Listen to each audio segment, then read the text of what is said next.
Hello ladies, welcome to my channel.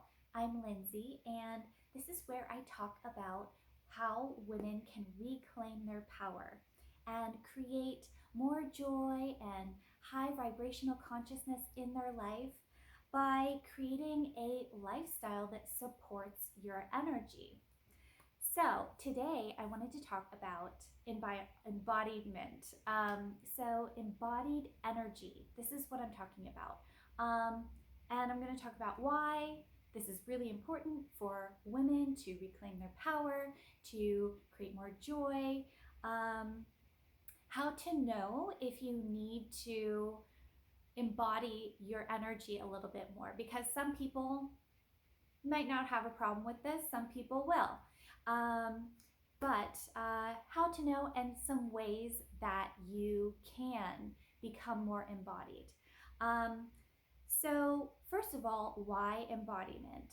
So what are some of the reasons that we need to be more embodied? Number one would be manifesting. So a lot of manifestation for women, I mean, there's two different ways of manifesting. And, there's kind of like a more masculine energy of action, taking massive action. If you've ever heard like Tony Robbins talk about like taking massive action, this is actually like a masculine way of creating manifestations. Both are important. You need to do masculine and feminine ways of manifesting and attracting, but if you're a woman, you cannot ignore the feminine aspect of manifestation, which is creating magnetism. The way that you become more magnetic and draw positive opportunities your way, it's energetic. And you need to be putting your energy into your body. This is what creates magnetism. So for manifestation, for building a positive life for yourself, for creating what you want, embodiment is going to be really important. Number two, why embodiment? It's to move into your feminine energy. This reduces your stress. If you're somebody who feels like overwhelmed, depressed, not in your purpose, maybe tired all the time, this means that you're not in your feminine energy enough. And the way to move into your feminine energy, one way is, it's a very powerful way, is becoming more embodied.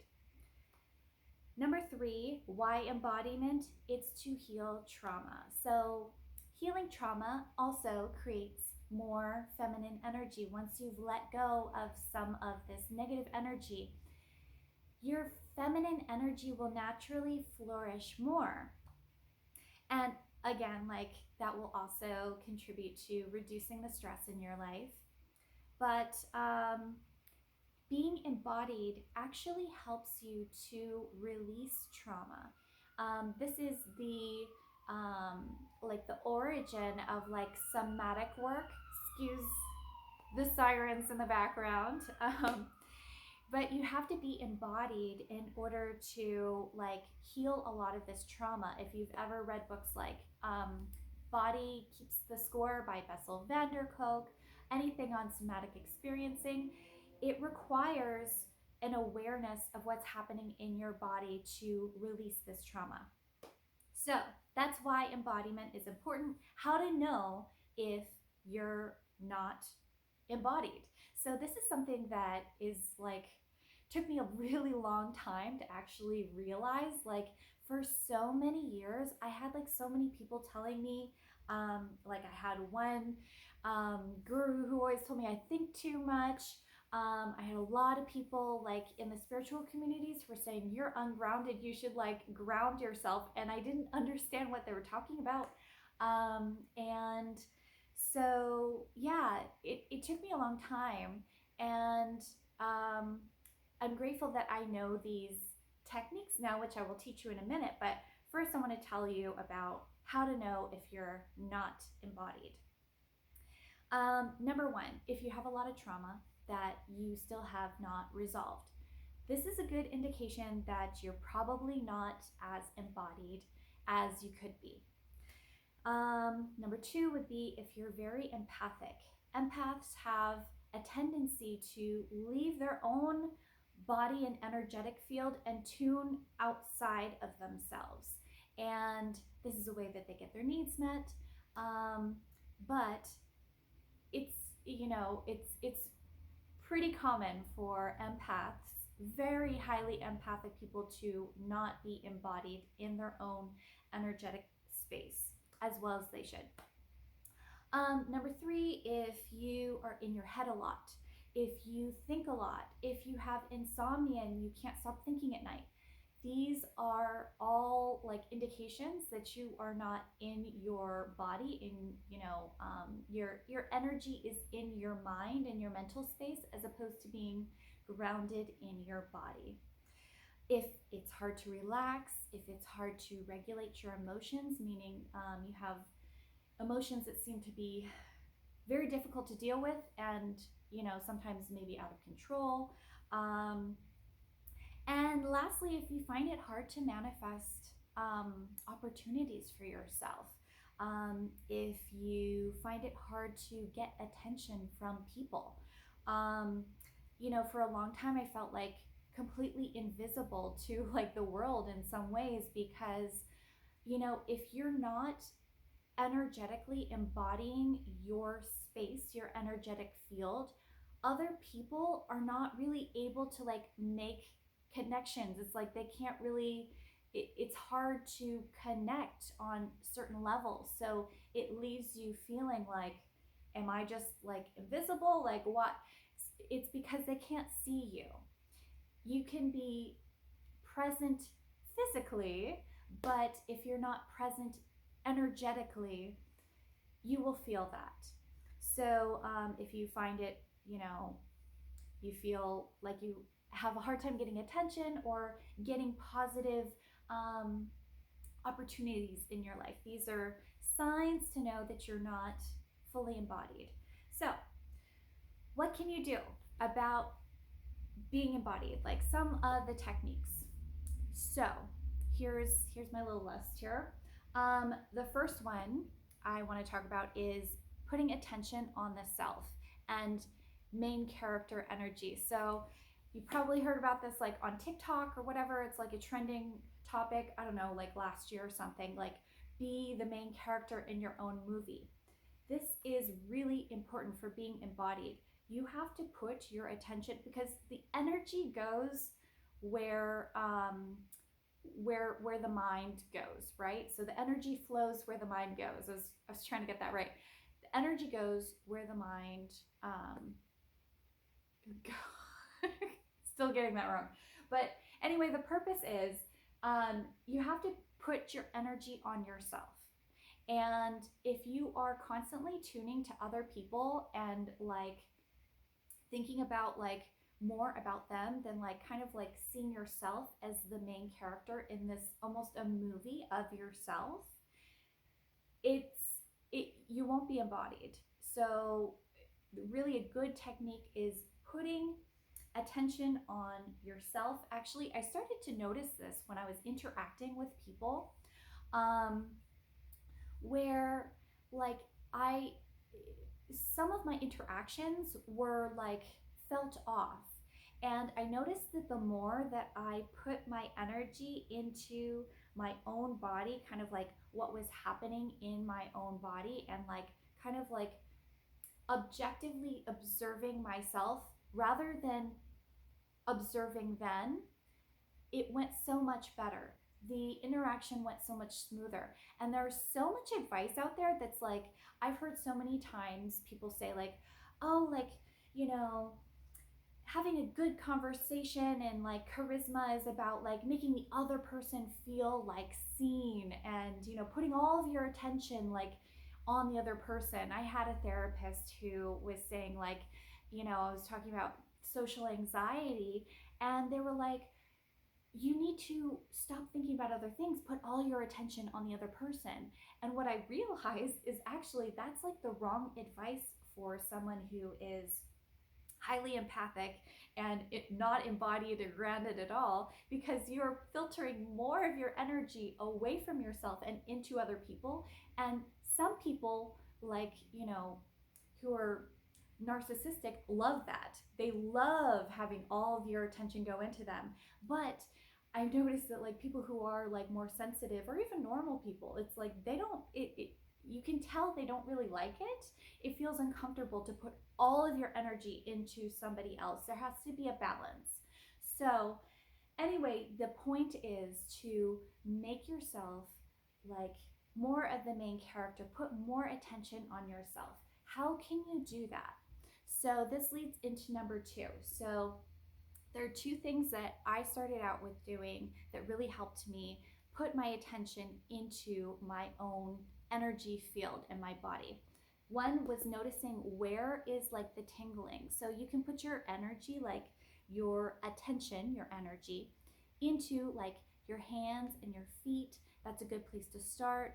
Can you feel like tingling inside your hands and feet? This is a really good place to start, because you start with your hands and your feet and you can move to other parts of your body and like expanding that awareness. Like maybe you can do your hands and your feet at the same time, maybe you can move up your legs, noticing like what it feels like inside your body physically.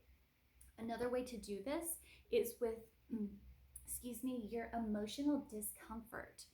So this is actually like a good way to use if you have emotional discomfort, like anxiety, difficult feelings, resistance of any kind of like unpleasant emotions. You can use that to start to become more embodied. As you start to be aware of what's happening inside you, like maybe you have anxiety, start paying attention to what does it feel like? You know, is there a shape? Is there a color? You can like, you know, intellectualize it anyway. Just like keep putting attention on, is it moving around? How big is it? Putting attention on that emotional discomfort will help you to connect to the energy inside your body, because emotional discomfort is your energy inside your body. It's just compressed. And eventually, as you pay attention to the energy inside your body, if it's anxiety, for example, you're going to notice it kind of like morphing around. This is as you start to pay more attention to it, of course. But, eventually you're going to be able to kind of like let it expand and watch it as it expands and contracts. The ideal is to kind of let go of it and kind of let it expand, because anxiety is compressed emotion essentially. So another thing that you can do, it's a practice to become more embodied, is to practice presence while exercising. So exercising is a really good way to get in touch with your body. And I was guilty of this for so long, like doing exercise, even doing yoga, which is like, they talk about like it being good for like trauma and etc. It's only because it encourages you, hopefully, if you have the right teacher, to get out of your head and go into your body. Put your attention in your body. If you don't have a good teacher who's not explaining this to you, unfortunately, the message doesn't really get through. But the idea is it's almost like a meditation exercise, like where you're letting go of your thoughts and continually like turning your attention back into, what does my body feel like? Where feel the burn, and getting in touch with like, what does it feel like? Stretching is like a really important part of that actually as well. It will help to like, if you place your attention, and this is going to be like more esoteric, but as you place more attention inside your body, as you are stretching and breathing, it builds the magnetism inside your body. But the important thing is to be present, which means stop thinking about other things that are happening and only feel. And you're going to get distracted and keep bringing your attention back to what does it feel like in your body. This is going to be really helpful for being embodied. Flame technique. Okay, so this is from another YouTuber called Aaron Dowdy. So, if you've followed him or whatever, I find it a little bit difficult, but it is definitely a good practice. The way that he explains it is like you set up a candle flame and you're staring at the candle flame. On the in breath, you are placing your attention on yourself and your body, and on the out breath, you're letting go and letting your awareness kind of be one with everything. I find this difficult because it's, I don't really like staring at candle flames. So, I mean, certain techniques are good for some people and not for others. But it is a good technique that you can use to become more embodied. Anything to do with grounding. This is a really common thing for, if you're doing any kind of like yoga, spiritual stuff, is like talking about grounding techniques. The most common one being putting your attention inside your body and like almost like visualizing yourself as a tree. And then your roots go down, you're visualizing your roots going down and connecting to the core of the earth. And this is one example of a grounding technique, but anything grounding is being embodied. So any grounding technique is good. And breath. So breath is bringing prana, life force, into your body. And this will help to grow your own magnetic field. So being aware of your breath at any given time it's a good practice to like be aware of your breathing when you are meditating. It's also a good practice to do anything to do with breath work. Breath work is so good for like cultivating this embodiment, because you're bringing prana and life force into your body.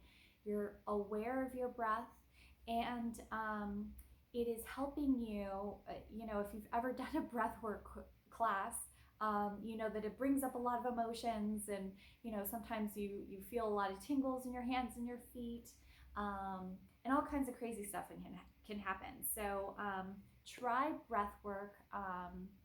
If you've never tried it before, it's also called like circular breathing. One of my favorites, people to kind of like follow Alchemy of Breath. They do, I think, a free breathwork class every Sunday morning or something. Just look up Alchemy of Breath. So this is a really good place to start. So anyway, there's a lot more tips, and I'm hoping to share them coming up. But if you like this video, please give it a thumbs up. And thanks for watching, and I'll see you next time.